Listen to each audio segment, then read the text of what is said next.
Good afternoon everyone. So here's what we report today. Beef. First part is chuck. Chuck comes from the cow's shoulder. It's a very flavorful region that can be cut and prepared in many ways. But it's also typically a firmer cut of beef. Ito ay nagmumula sa balikat ng baka, kung saan matatagpuan dito ang pinakamasarap na part nito. Kaya karaniwang ginagawa itong nilaga. Second, rib. As the name implies, the rib primal cut refers to meat cut from the cow's ribs and backbone. Nakukuha ito sa tadyang ng baka o gulugod ng baka, kung saan makatas ang lasa at malambot ang tekstura. Loin. This is where you find your most expensive cuts of beef. The loin is located directly behind the ribs and due to its location is not heavily used muscle. Makikita ito sa likod ng mga buto. Buto ito ay pinakamal na parte ng baka. Head. Round. The round primal region is an inexpensive lean cut located near the cow's hind legs. It's typically a tough cut of beef. Itong round ay isang mura lang na part ng karne ng baka. Nakaraniwang maliliit ang kanyang hiwa na matatagpuan sa bandang hulihan ng baka. At ito ay karaniwang matigas. Flank. The flank primal cut is located just below the loin. This region has no bones, but is flavorful despite its toughness. Makikita ito sa ibabaw ng loin, kung saan ito ay walang buto.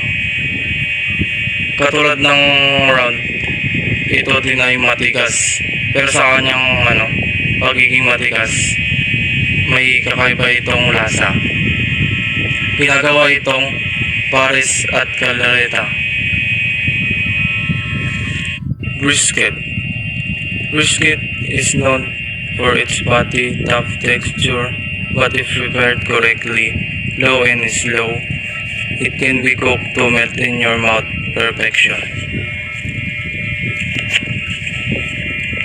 Ang brisket ito ay kilala bilang mataba o matigas na ang kanyang tekstura. Shank.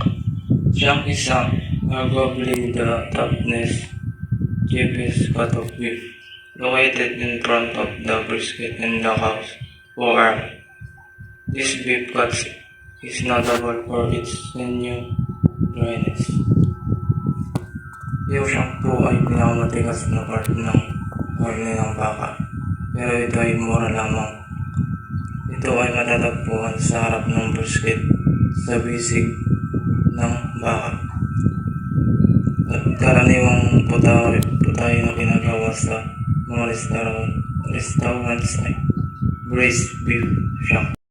Next one is the fork. So nakikita ang fork sa pig. The first is head. The head of the pig can be used to make brown stock and soap. Minsan ginagamit sa paggawa ng sabaw ito o stock. Halimbawa po sa pork broth or karamihan sa luto ng ulo ay sinigang na ulo. The next one is shoulder blade. It can be boned out and rolled as a roasting joint or cured as collar bacon, also known as a spare rib roast and joint. It is not to be confused with the rack of spare ribs from the front belly. Ito ay pwedeng gawing lechon o collar bacon. Halimbawa, inihaw na paypay o adobo. The next is the loin. Ang loin po is, hindi ko na siya babasahin kasi explain ko na lang po. Ang loin po ay pwedeng gawing bacon, pwede rin itong hiwain para maging isang roast. Baby back ribs, pork cutlets, at pork chops. Halimbawa, yung lomo ribs, inihaw na pork chop. Ang sa belly naman po, medyo mataba po siya pero pwedeng gawing steak o hiwain ng maliliit para sa stir fry. Ito rin ang pinagagalingan ng pancetta or Italian bacon at Spanish pancetta. Halimbawa, lechon kawali, sisig, ganun. And then is the leg ham. Karaniwan itong niluluto ng may buto sa lechon o kaya inihiwa bilang leg stick. Halimbawa po, hamonado, embutido, ganon. Ang ham po minsan inihahanda po sa Pasko. Ang spare ribs naman po, kinukuha mula sa tadyakan ng baboy. Halimbawa, sinigang na spare ribs, inihaw na spare ribs, ganon. Danghok po naman, ang kasakasuan sa pagitan ng paa at binte. Tapos ang halimbawa naman po doon, yung patatim or pork humba. Sa trotters naman po, ang paa ng baboy. Halimbawa, gusto mong magluto ng crispy pata, pero yung part kasi ng paa ng baboy is masarap na iluto ng paa. Konting trivia lang po, ang binibigay po ng pork is B-complex, mineral, tapos potassium ang binibigay ng pork. Yun lang po. Chicken breast. Perhaps the most popular cut, chicken breast is lean, mild, white meat consisting of two halves separated during butchering. So, breast or dip-dip. Ang chicken breast po ay ang pinakakilalang parte ng manok. Ito po ay puting karne or white meat na lean at wala po siyang masyadong taba. Malambot at banayad po ang lasa nito kaya madalas gamitin sa mga pagkain tulad ng grilled chicken, chicken fillet o salad. Isa rin po ito sa mga healthiest parts ng manok. Tenderloin. Perhaps the most popular cut, chicken breast is lean, mild white meat consisting of two halves separated during butchering. So, tenderloin. So, katulad din po ng breast, ang tenderloin po ay ang puting karne rin. May maliit din po ito, mas maliit ito at mas malambot po siya kumpara sa breast. Karaniwang ginagamit po ito sa mga pagkain tulad ng chicken strips o nuggets dahil madali lang po itong lutuin at kainin. Back. Often included in other cuts of meat, the back extends from the base of the neck to the tail and contains the vertical ribs and hip bones. So, back or likod po ng manok. Ang bahaging ito po ay matatagpuan mula po sa leeg hanggang sa buntot po ng manok. Meron po itong mga tadyang at buto. Kaya madalas ginagamit sa paggawa ng chicken stock o sabaw. Bagaman hindi ito madalas kainin bilang ulam, nagbibigay naman ito ng natural po na lasa sa mga sabaw po natin. So, next is wing. Chicken wings are white meat cuts served either whole wing or in portions. Cheaper than breast or thigh. Wings contains less meat than other cuts without sacrificing flavor and pair well with various sauces. So, wing po. Wing or pakpak. Ang chicken wings po ay paborito po ng marami. Ito ay puting karne rin at maaaring lutuin ng buo o hati-hati po. Mas mura rin po ito kumpara sa breast o thigh. Ngunit masarap kapag sinamahan ng mga sauce tulad po ng buffalo, honey garlic, or barbecue. Next is leg. Chicken legs are a delicious and versatile cut of meat cooked and served multiple ways.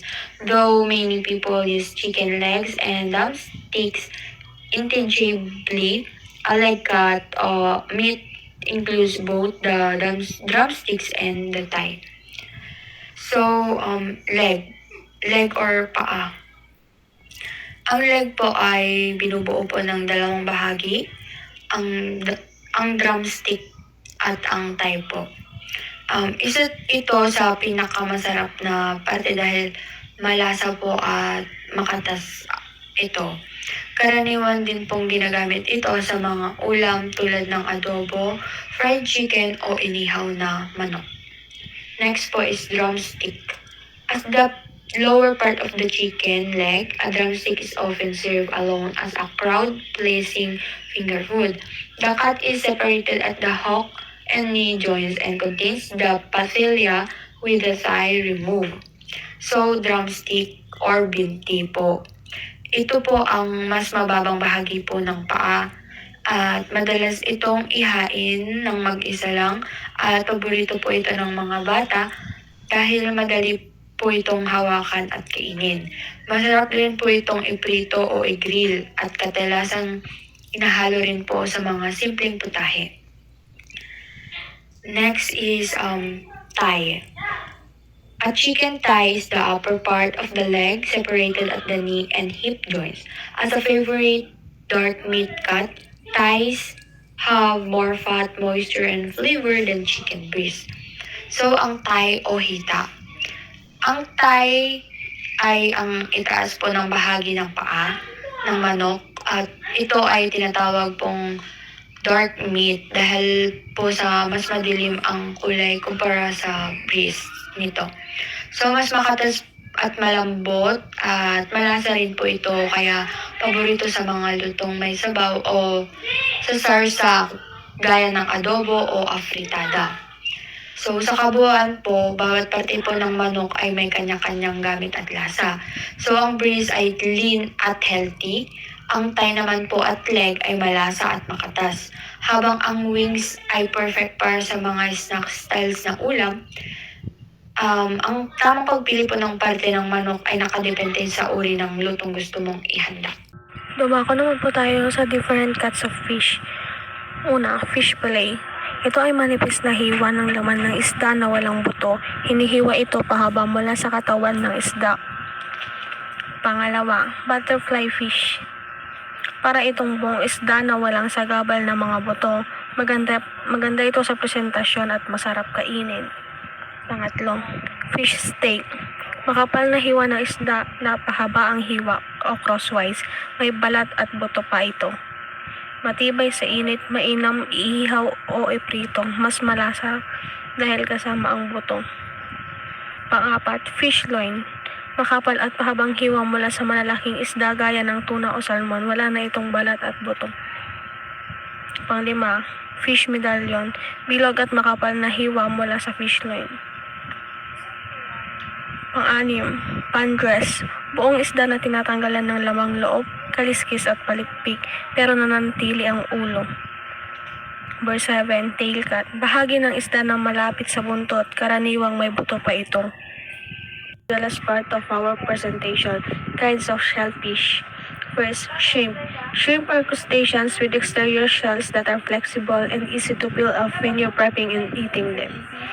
Second, scallops are bivalve mollusks featuring a round saucer-like shell with fluted or scallop edges. Kilala sa malambot at masarap na laman, kadalasang inihahain na grilled o sauteed. 3. Lobster. Lobster is the crustacean the most synonymous with Maine and New England, although various species can be found in oceans all over the world. Ito po yung may matigas na shell at kilala siya sa Maine at New England. Kapag niluto, nagiging matingkad na pula ang shell. Masarap ang laman lalo na kapag nilagaw o inihaw. Next, crabs. Like shrimp, are crustaceans with a large and diverse population found in both salt and fresh water. Pamilyar naman po tayong lahat dito sa crabs. Mussels are another variety of bivalve mollusks, marine blue mussels which attach to rocks and other surfaces in the intertidal shallow areas along saltwater coastlines, are the ones with a shiny black oval shell and very soft and sweet inner edible mussel. Matatagpuan sa mababaw na bahagi ng dagat, masarap sa sabaw o ginataan. Next, oyster o talaba. May magaspang na shell at maalat na laman. Nakukuha ang lasa mula sa alat ng dagat kung saan ito lumalaki. Madalas ihain bilang fresh bait. Next, clams. Clams are the bivalves that rule the New England coastline, competing with lobster as the region's most beloved shellfish. Masarap sa sabaw o ginataan, malasa at malambot ang laman. Next, crayfish. These are smaller crustaceans are not genetically lobster because they live in the fresh waters, rivers, streams, and ponds instead of saline bodies waters. However, crawfish have a similar taste and textures to lobster when cooked. Kahawig po ito ng lobster pero sa tabang tubig, gaya ng ilog at sapa matatagpuan. Kapag niluto po ito, kaparehas ng lasa at texture ng lobster. And the last is prawns. Only live in fresh water and tend to be larger than shrimp and won't curl up into a C shape like a shrimp does when cooked. Mas malaki kaysa hipon at naninirahan sa tabang na tubig. Hindi ito kumukulot gaya ng hipon kapag niluto.